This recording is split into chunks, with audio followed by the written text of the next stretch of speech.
আসসালামু আলাইকুম। আজকে আমি দেখাবো বার্থডে কেক। এটা কি করে কম খরচে ঘরেই তৈরি করে নেবেন, একদম দোকানের স্বাদে পারফেক্ট করে কি করে বানাবেন সেটা আমি দেখাবো। তো আমার চ্যানেলটা সাবস্ক্রাইব করবেন। আর আমি খুব কম খরচে দেখানোর চেষ্টা করেছি। এখানে আমি একটা ডিম নিয়েছি। একটা ডিম ভেঙে কুসুমটা আলাদা করে এটা আমি 2 মেজারমেন্ট কাপ চিনি দিয়ে একটা ডিম ফেটে নিচ্ছি। মেজারমেন্ট কাপটা হলো বড়টার ছোটোটা, ওটার মাপ দিয়ে আমি ময়দা নিব 1.5 মেজারমেন্ট কাপ, চিনি নিয়েছি 2 মেজারমেন্ট কাপ, একটা ডিম। এখন এটাকে ফেটতে হবে। এটা ফেটার মধ্যেই এই কেকটা পারফেক্ট হয় কি না, এটা আপনি যদি ভালো করে ফেটা না হয় তাহলে কেক কখনোই হবে না। কেক হবে মানে এইরকম তুলতুলে এরকম সুন্দর হবে না।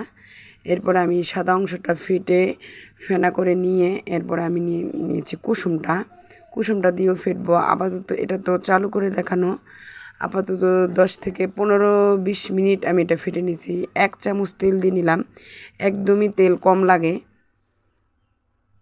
আমি বেশি তেল দিলেও ভালো হয় না, আমি অল্প তেলে দেখিয়েছি।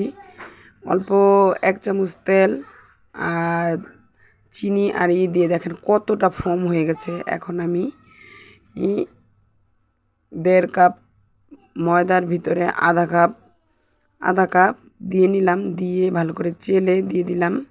আর দিয়ে দিয়েছি বেকিং পাউডার এক চামচ, 2 চামচের একটু কম বেকিং পাউডার দিয়েছি। আবারও ওইটা মিশিয়ে আমি আবারও দিয়ে নিয়েছি। এটা একদমই খুব আস্তে আস্তে করতে হবে, আস্তে আস্তে উল্টে দেবে যাতে কোনো কারণে ফোমটা না ভেঙে যায়, আবার ময়দাটাও যাতে মিশে।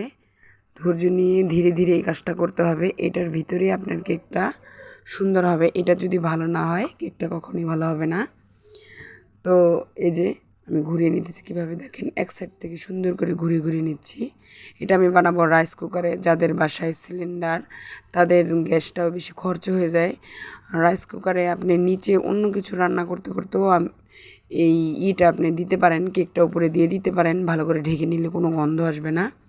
এই যে ময়দাটা আমি বারে দিয়ে মিশিয়ে নিয়েছি, আর চিনি একেবারেই গলে যাবে। তো এক ডিমের আমি মানে একবারে ছোট করে দেখাইছি। আপনাদের যার যেরকম বড় ওরকম পরিমাণ নেবেন। একটা ডিমে 1.5 মেজারমেন্ট কাপ যায় ময়দা, আর চিনি যে যেরকম খায় তারপরও 2 মেজারমেন্ট কাপ চিনি নিয়েছি।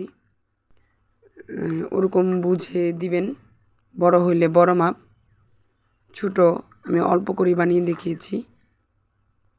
তো আমার গোলাটা হয়ে গেছে। যখন একবারে সুন্দর করে পড়বে গোলাটা মতো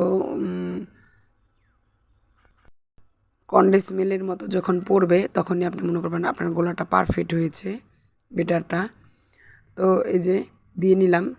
আমি একটা সসপ্যানের ভিতরে তেল দিয়ে একটা কাগজ দিয়ে নিয়েছিলাম, অল্প একটু তেল দিয়ে। এই যে দিয়ে দিলাম কুকারের ভিতরে। কুকারে আমার আগে থেকে ডাল হচ্ছিল, তো ওই ডালের উপরে দিয়ে নিলাম। 25 মিনিট রাখার পরেই এই যে পারফেক্ট একটা কেক হয়ে গেছে, একদম ঝকঝকা সাদা আর তুলতুলে আর নরম। এইটা মানে ক্রিমের জন্য এইটাই পারফেক্ট।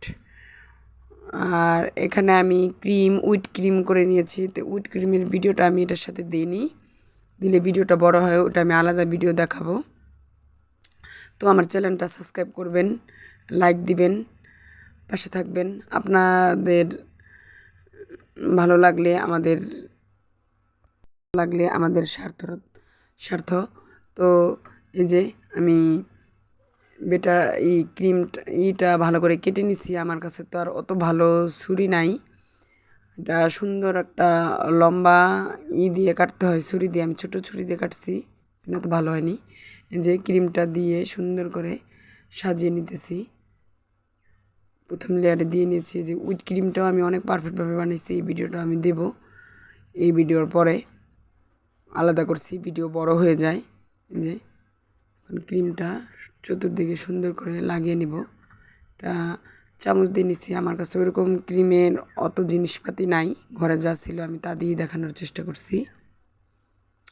এই যে আমার বাচ্চার স্কেল নিয়ে আমি এটা ঘুরিয়ে ঘুরিয়ে লাগিয়েছি, স্কেলটা ধুয়ে নিয়েছি। আপনারাও এরকম করে করে নেবেন।